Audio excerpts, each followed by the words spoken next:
Friends, individual liberty is enshrined in our Constitution as one of the most cherished rights of an individual. There are indeed circumstances when that liberty may have to be curtailed, whether it's by way of detention order or by way of involvement in a criminal trial, that somebody may have to be lodged in a jail. Those procedures are allowable in accordance with the law. Or we can say the liberty is curtailed to the extent of lodgement in a jail in accordance with the procedure established by law. A new phenomena has emerged these days. You must have been reading in the newspapers that there are umpteen instances wherein a court, whether at the trial level or the first appellate court level or high court or the supreme court level, grants a bail order in favor of an individual, but the release of that man from jail is delayed on one pretext or the other.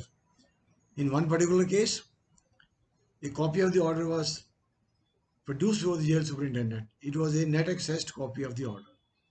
But the jail authorities in a state insisted upon the production of a certified copy of order from the registry of the apex court before that man could be released from jail. It is in the light of such circumstances that the Honorable Chief Justice had to observe. The Honorable Chief Justice was presiding over a bench which had Justice L.N. Rao and Justice A.S. Bopanna as the members. It was dealing with that very matter wherein the jail authorities had insisted on the production of certified copies of bail orders before the man could be released. That man, as I said, had been ordered to be released on bail by the apex court, but the orders did not reach the jail authorities and the man was not released by the jail authorities. I would read a part of the news item. The Supreme Court on Friday, the relevant Friday, said insistence of jail authorities for certified copies of bail orders through snail-paced postal services in the internet era results in agonizing delays in the release of inmates and set the ball rolling for a secure electronic mode questioned faster for quick transmission of bail orders. The Honorable Bench directed the Supreme Court Registry headed by the Secretary General to prepare within 2 weeks in consultation with the Solicitor General and amicus curiae a detailed report on a new internet-based mechanism. The bench observed that it would be called fast and secure transmission of electronic records, faster for short, and will deliver the apex court's orders to high courts, district courts, jails and all other authorities. It's a very good step because then there will be no scope for any aberrant conduct on the part of the jail authorities. There have been fairly frequent instances in the recent past wherein the release of an accused from jail did not come about forthwith. Take, for example, a case where jail authorities at an Agra prison in Uttar Pradesh took 4 days to release 13 convicts who had been granted bail on a particular date. Then you have a matter pertaining to Delhi jurisdiction wherein the media report says, in view of delays in releasing accused after bail, the Supreme Court has taken suo motu cognizance and will hear the matter to examine the matter in which the Delhi High Court had to intervene for the release of certain number of accused who had been allowed bail by it, but they were not released on bail immediately. In that case, the accused ordered to be released on bail by Delhi High Court were released after 48 hours after the grant of the bail order. Nearer home, we had a case recently wherein a single bench of Punjab and High Court took notice of a peculiar phenomena. In that case, the accused, booked in a robbery case, had been released on bail by the Chief Judicial Magistrate on February 13th, 2020. However, he was not released on bail. Then he moved an application for bail before the Session Judge Panchkula, the then Session Judge Panchkula, on 3rd September 2020, which was declined on September 15. It was against that order that the accused moved the Punjab and High Court. The single bench observed, I quote, "It is very surprising that without verifying and going through the order passed by Chief Judicial Magistrate Panchkula, Learned Session Judge Panchkula proceeded to dispose of the bail application for regular bail, when it should not have been done, as bail had already been granted to the petitioner." The bench, of course, lamented that neither the counsel appearing for the petitioner nor the public prosecutor brought that fact to the notice of the session judge. The bench further observed that it was incumbent upon the police authorities to assist the court properly and to intimate it with regard to the order passed by the CJM. That was a case wherein a bail order had been granted in favor of an accused. It was in the presence of the learned counsel representing him. It was in the presence of the learned public prosecutor. And none of them brought it to the notice of the Sessions Court. It is further a practice that the Session Court would send for the records of the trial court. If the records had actually been sent for by the then Session Judge and perused, it would have come to his notice that the bail order had been granted 16 months ago and the man had to remain in jail for a period of 16 months, despite having been allowed bail by the Chief Judicial Magistrate. Of course, the High Court has called for the explanation of the then Session Judge Panchkula to find out the circumstances, how it all had happened. The court further ordered the State Council to bring that order to the notice of Director Prosecution Haryana and DGP Haryana, so the responsibility of the person at fault could be fixed and necessary action taken against them. It's as simple as that. The grant of an order does not come about in isolation. It is done in open court.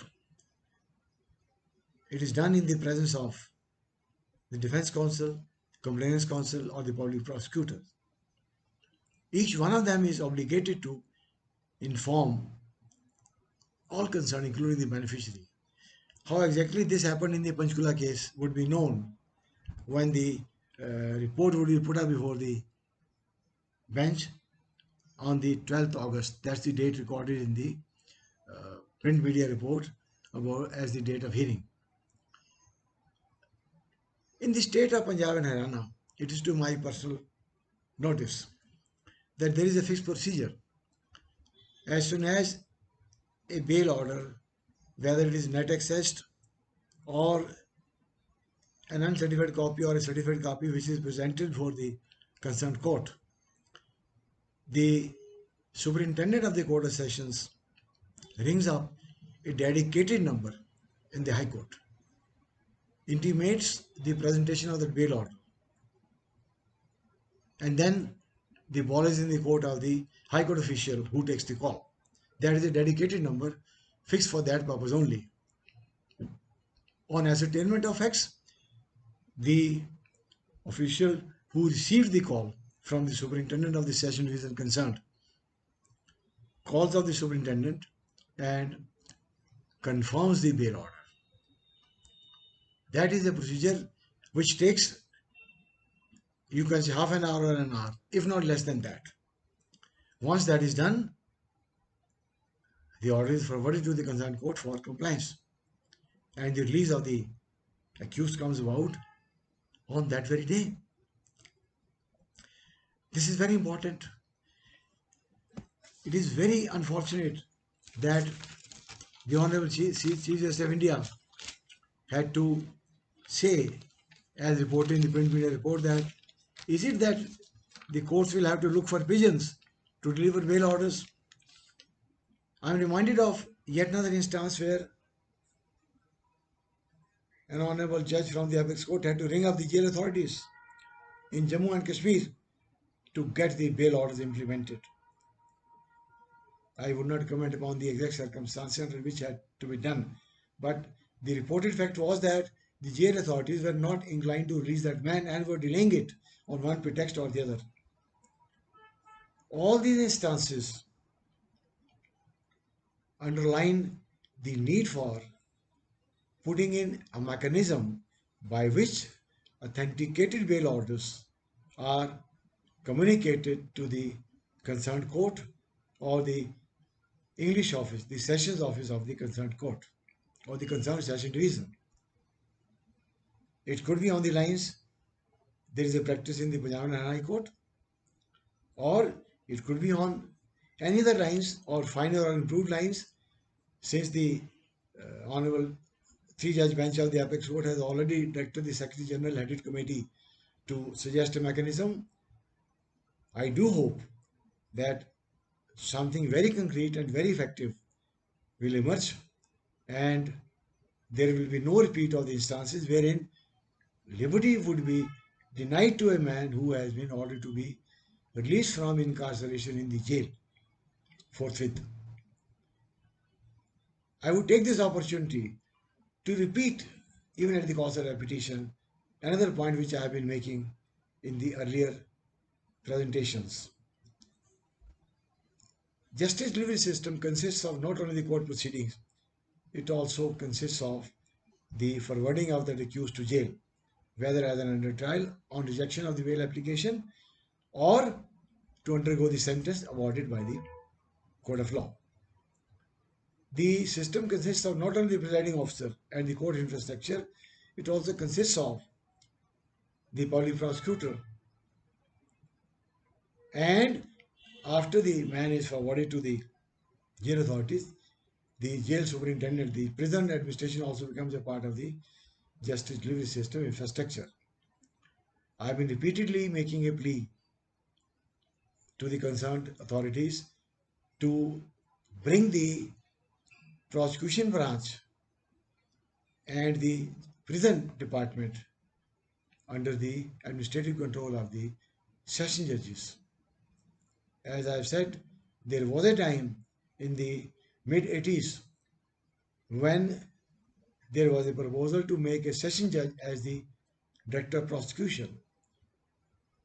I do not detect whether that order came to be implemented or not, but it did emerge. If a judicial officer of the rank of district judge is a director of prosecution, he would be able to put in dedicated efforts to ensure that all is well with the presentation on behalf of the police, on behalf of the prosecution, before the court of law. It also reminds me that I had passed orders on the judicial side as a single bench dealing with the criminal roster that notice for a bail plea pertaining to a local police station must be given for the day following, the working day following the date on which the notice is given. And if the police station happens to be out of the town, then the notice for day after must be given. To the best of my information and knowledge, that order has not been applied for being set aside before the Honorable Apex Court, and in any case, it has not been set aside by the Honorable Apex Court. So that is the law applicable to the courts in the Punjab and Haryana. It is for the administrative authorities, of course, to find out whether that order is being complied with or not. My informal information is in the negative. I can only make a submission that orders passed by a bench in the High Court must be complied with, and the administrative authorities may, in their discretion, ensure that such orders are complied with. Those orders are in the larger interest of justice. It enhances the ambience of the administration of justice. It enhances the ambience of the justice delivery system. I would restrict myself to the roster fixed for today, that is the immediate compliance of the bail orders granted by a court of law, irrespective of the hierarchical level at which it is granted. Thank you. Jai Hind.